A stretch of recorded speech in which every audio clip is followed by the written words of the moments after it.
نحمده ونصلي ونسلم على رسوله الكريم أما بعد فأعوذ بالله من الشيطان الرجيم بسم الله الرحمن الرحيم فاستفتهم أهم أشد خلقا أم من خلقنا إنا خلقناهم من طين لازب بل عجبت ويسخرون وإذا ذكروا لا يذكرون وإذا رأوا آية يستسخرون وقالوا إن هذا إلا سحر مبين أإذا متنا وكنا ترابا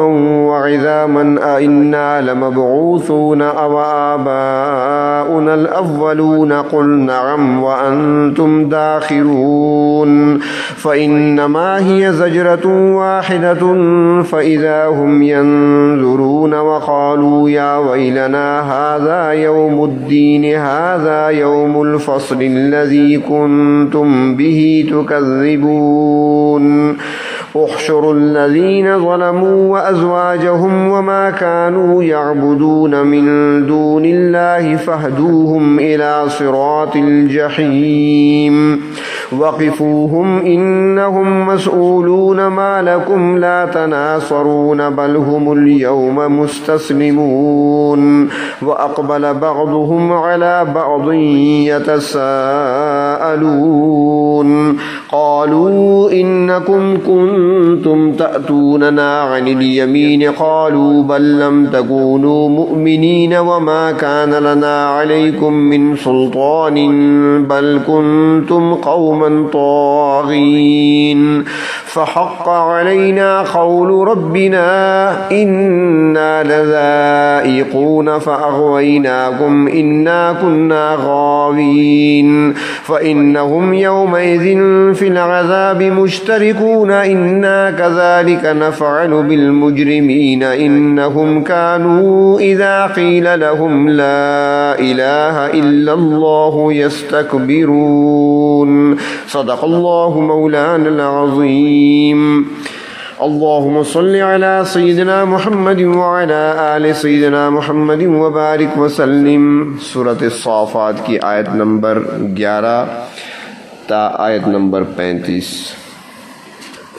ارشاد فرمایا اے پیغمبر صلی اللہ علیہ وسلم فاستفتہم ذرا آپ ان سے پوچھیں کہ یہ لوگ کس بنا پر تکبر دکھاتے ہیں، اکڑ دکھاتے ہیں اور قیامت کا انکار کرتے ہیں۔ اہم اشد خلقا ام من خلقنا، کیا یہ پیدائش میں زیادہ دشوار ہیں یا وہ چیزیں جن کو ہم نے پیدا کیا ہے؟ یہ کفار و مشرکین کہتی ہیں کہ مر جانے کے بعد ان کا پھر سے زندہ ہو جانا کیسے ممکن ہے؟ تو آپ صلی اللہ علیہ وسلم ان سے پوچھیں ذرا کہ تم جیسے انسانوں کو پیدا کرنا زیادہ مشکل ہے یا اس وسیع و عریض کائنات کو بنانا؟ اور یہ کہ جس اللہ نے یہ کائنات پیدا فرمائی ہے اور اس کے اندر سورج اور چاند کا نظام بنایا ہے، سیاروں، ستاروں اور کہکشاؤں کی دنیائیں آباد کی ہیں، کیا تم اس اللہ کے بارے میں خیال کرتے ہو کہ وہ تمہیں پھر سے پیدا نہیں کر سکیں گے؟ کیا تم انسان جیسی چھوٹی سی چیز کی دوبارہ تخلیق کو محال سمجھتے ہو؟ رب السماوات والارض وما بینہما، آسمانوں اور زمین جیسی بڑی بڑی چیزوں کے خالق و مالک اور مدبر بھی اللہ تبارک و تعالی ہی ہیں، یعنی وہ قادر مطلق اتنی بڑی بڑی چیزوں کو پیدا کر سکتے ہیں تو تمہیں دوبارہ کیوں نہیں پیدا کر سکتے؟ انا خلقناہم من طین لازب، ہم نے بنی نوع انسان کے جد امجد حضرت آدم علیہ السلام کو چپکنے والی مٹی سے پیدا کیا اور پھر آگے نسل انسانی کو ایک پانی کے قطرے سے چلایا۔ تم کس طریقے سے انکار کر رہے ہو؟ فرمایا بل عجبتا، بلکہ آپ تعجب کرتے ہیں ان لوگوں کی بے وقوفی پر کہ انسان کی تخلیق کو یہ محال تصور کرتے ہیں۔ وَيَسْخَرُونَ، اور یہ آپ صلی اللہ علیہ وسلم کی باتوں کا تمسخر اڑا رہے ہیں۔ نبی اکرم صلی اللہ علیہ وسلم کو بجا طور پر ان کے رویے پر تعجب ہوتا، یہ سوچتے ہوئے کہ میں تو انہیں اعلیٰ اخلاق کی تعلیم دیتا ہوں، انہیں توحید کی طرف دعوت دیتا ہوں، اور اس توحید کی طرف جس کا ایک واضح تصور ہر انسان کی فطرت کے اندر پیدائشی طور پر موجود ہوتا ہے، جبکہ ان لوگوں کا حال یہ ہے کہ میری ان باتوں پر غور کرنے اور میری اس دعوت کو قبول کرنے کے بجائے الٹا اس کا مذاق اڑاتے ہیں۔ وَإِذَا ذُكِّرُوا لَا يَذْكُرُونَ، اور جب ان کو نصیحت کی جاتی ہے، سمجھایا جاتا ہے کہ یہ دنیا عارضی ہے، دنیا کی زندگی بھی عارضی ہے، دنیا کی نعمتیں بھی عارضی ہیں، ایک وقت تک کے لیے ہیں، اور پھر آگے ہم نے وہاں پہنچنا ہے جہاں ہم نے دنیا کی زندگی کا حساب دینا ہے۔ اور یہ جو آج ہمیں مردے نظر آتے ہیں جن کو ہم قبروں میں دفن کر دیتے ہیں، یہ سارے زندہ ہوں گے، اللہ کے دربار میں حاضر ہوں گے، ان سب کی پیشی ہوگی، اور پھر وہاں پر ان کے اعمال کو دیکھا جانچا جائے گا، وزن کیا جائے گا، اور پھر جزا اور سزا کے فیصلے کیے جائیں گے۔ تو فرمایا کہ یہ لوگ قطعاً نصیحت نہیں پکڑتے۔ وَإِذَا رَأَوْا آیَةً، اور جب یہ لوگ کوئی نشانی دیکھتے ہیں، یعنی پیغمبر اسلام صلی اللہ علیہ وسلم کا کوئی معجزہ دیکھتے ہیں، تو ایسی چیزیں دیکھ کر، معجزات کو دیکھ کر، یستسخرون، یہ ہنسی مذاق کرنے لگتے ہیں، ایمان نہیں لاتے، تسلیم نہیں کرتے۔ وقالوا ان هذا الا سحر مبین، اور کہتے ہیں نہیں ہے یہ مگر کھلا جادو۔ سورۃ یونس میں فرمایا کہ معجزہ دیکھ کر لوگ کہتے ہیں ان هذا لساحر مبین، معاذ اللہ یہ تو کھلا جادوگر ہے، حالانکہ وہ جانتے بھی ہیں کہ ایسی چیزیں جادوگر پیش نہیں کر سکتے۔ یہ تو اللہ تبارک و تعالیٰ کی طرف سے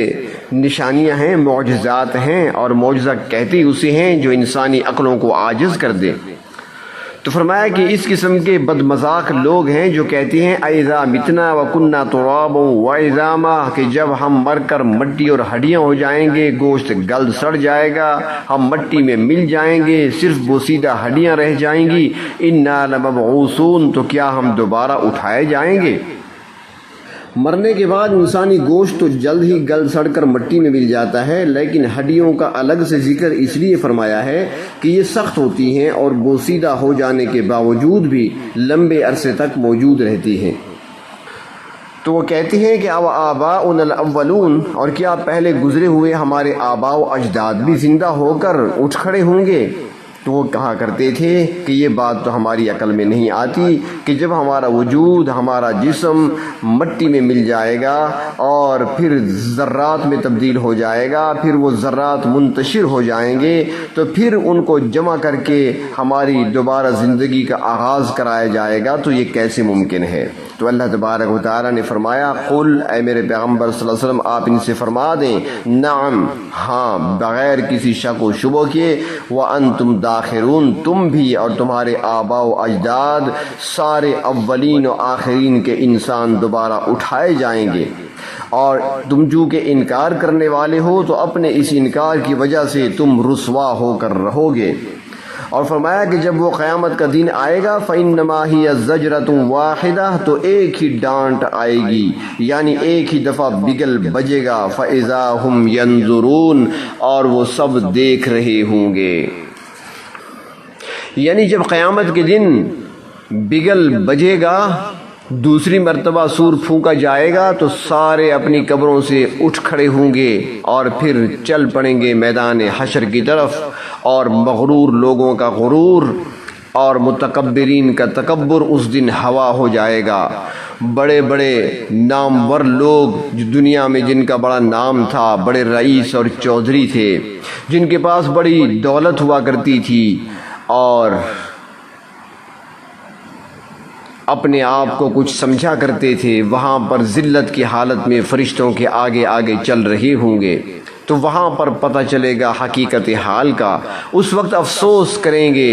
اور افسوس کرتے ہوئے کہیں گے وَقَالُوا يَا وَيْلَنَا هَذَا يَوْمُ الدِّينِ، ہائے افسوس ہمارے، یہ تو بدلے کا دن آ گیا ہے، اللہ کے نبی نے تو اسی دن سے ہمیں ڈرایا تھا، مگر ہم تو وہاں پر انکار کرتے رہے تھے، ہم نے تو اللہ کے بھیجے ہوئے نبیوں کا مذاق اڑایا تھا، ہمیں تو بتایا گیا تھا، ہمیں تو ڈرایا جاتا رہا تھا، کاش کاش کہ ہم نے ان کی بات مانی ہوتی۔ اللہ تعالیٰ فرمائیں گے ھذا یوم الفصل الذی کنتم بہ تکذبون، یہی وہ فیصلے کا دن ہے جس کو تم جھٹلایا کرتے تھے، اور تم تو کہا کرتے تھے کہ کوئی قیامت نہیں آئے گی، دوبارہ زندگی نہیں ہوگی، ہم مٹی میں مل جائیں گے، ہمیں دوبارہ زندہ نہیں کیا جائے گا، نہیں حساب و کتاب ہوگا، نہیں جزا و سزا کے فیصلے ہوں گے۔ تو فرمایا دیکھ لو وہ فیصلے کا دن آ چکا ہے، آج تمہاری پوری زندگی کا حساب تمہارے سامنے کھولا جائے گا، جو اعمال تم نے کیے آج دیکھ لوگے، اور آج ان کا بدلہ تمہیں مل کر رہے گا۔ پھر اللہ تبارک و تعالیٰ کی طرف سے حکم ہوگا احشروا الذین ظلموا وازواجہم، ان ظالموں اور ان کے جوڑوں کو اکٹھا کرو جو دنیا کی پوری زندگی جنہوں نے کفر شرک میں گزاری ہے، جنہوں نے حدود سے تجاوز کیا، یا انہوں نے قتل ناحق کیا، انہوں نے چوری، زنا اور ڈاکے جیسے جرائم کیے ہیں، ان سب کو اکٹھا کرو، اور ان کی بیویاں بھی اگر ان کے ساتھ جرم میں شریک رہی تھیں تو ان کو بھی ساتھ ملا لو۔ بعض مفسرین کرام فرماتی ہیں کہ جوڑوں کا مطلب یہ بھی ہو سکتا ہے کہ ہر مجرم کو اس کے جرم کی نوعیت کے اعتبار سے الگ الگ جماعتوں اور ٹولیوں میں جمع کر لو، یعنی سب کی الگ الگ قطاریں بنا دو، اور وما کانوا یعبدون من دون اللہ، ان معبودان باطلہ کو بھی اکٹھا کر لو جن کی یہ اللہ کے سوا عبادت کیا کرتے تھے۔ یہ مجرم لوگ جن کو اللہ کے سوا معبود سمجھتے تھے، جن کے سامنے سجدے کیا کرتے تھے، جن کے سامنے اپنی مشکلیں پیش کیا کرتے تھے، جن کو سمجھتے تھے کہ ہمارے معبود ہیں، تو فرمایا کہ ان کو بھی ان کے ساتھ ہی جمع کر لو۔ فَاهْدُوهُمْ إِلَى صِرَاطِ الْجَحِيمِ، پھر انہیں ہانک کر جہنم کے راستے کی طرف لے چلو۔ پھر فرمایا وَقِفُوهُمْ، ان کو ذرا کھڑا کرو، ان کو ذرا روکو، کیونکہ انہم مسئولون، ان سے پوچھا جائے گا۔ دنیا کی زندگی کی ان کی کارکردگی کے بارے میں ان سے پوچھا جائے گا۔ سورۃ النحل میں فرمایا کہ قیامت کے دن ہر عمل کے متعلق سوال ہوگا۔ یوم تأتی کل نفس تجادل عن نفسها، اس دن ہر شخص کو اپنی جواب دہی خود کرنا ہوگی۔ وہاں پر نہ کوئی وکیل مقرر کیا جا سکے گا، نہ ہی کسی کو اختیار نامہ مختار نامہ دینے کی اجازت ہوگی، نہ ہی وہاں پر کسی ترجمان کی ضرورت پیش آئے گی۔ اللہ تبارک و تعالیٰ کے سامنے خود ہی جواب دینا پڑے گا، اور جب تک کوئی شخص جواب نہیں دے دے گا اس وقت تک وہاں سے اس کو قدم اٹھانے کی اجازت نہیں ہوگی۔ پھر اللہ تبارک و تعالیٰ فرمائیں گے دنیا میں تو تم ایک دوسرے کے بڑے دوست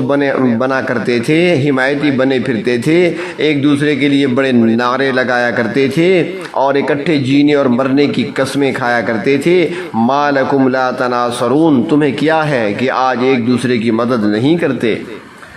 مگر ان کی حالت یہ ہوگی کہ بل ہم الیوم مستسلمون،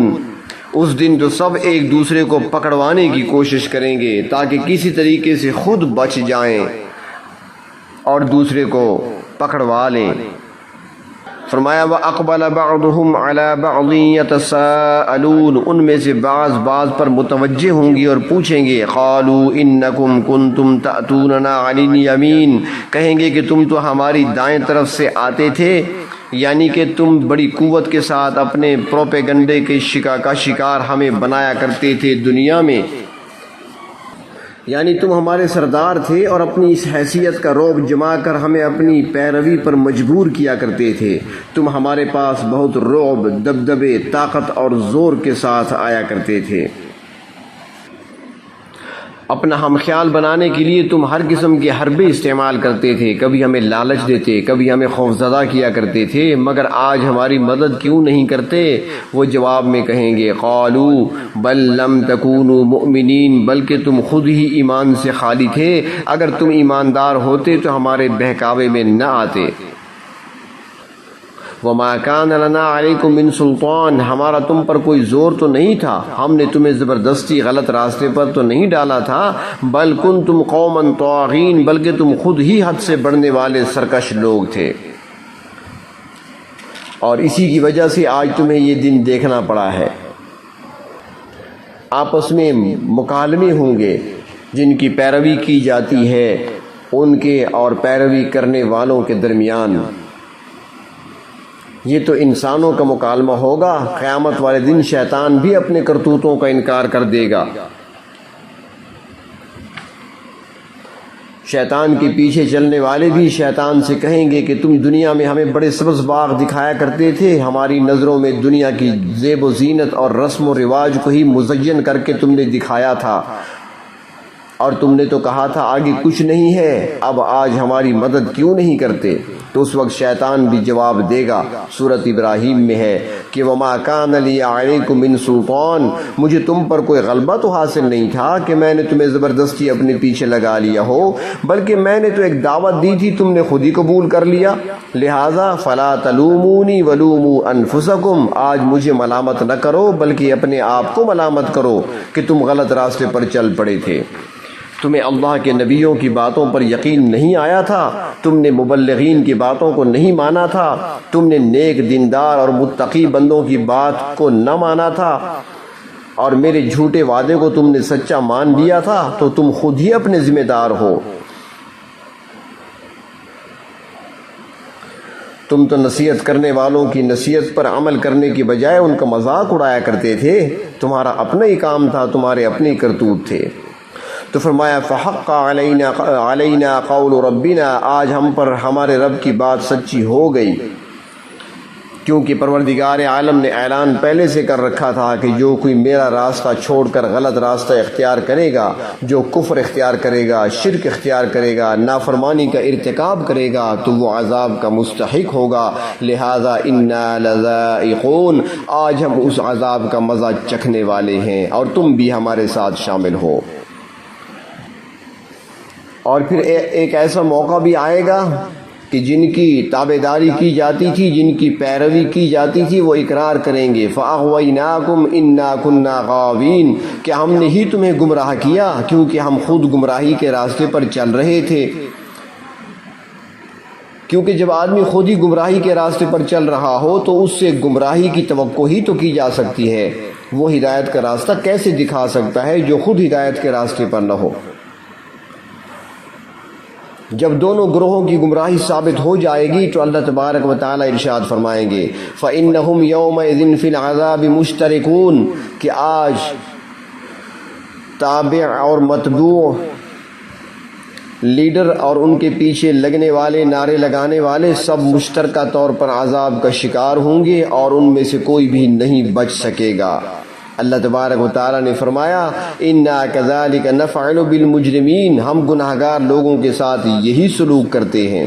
جو ہماری آیات پر ایمان نہیں لاتے، ہمارے نبیوں کی بات کو نہیں مانتے بلکہ اسے جھٹلاتے ہیں، ہماری کتابوں کو تسلیم نہیں کرتے، ان پر ایمان نہیں لاتے،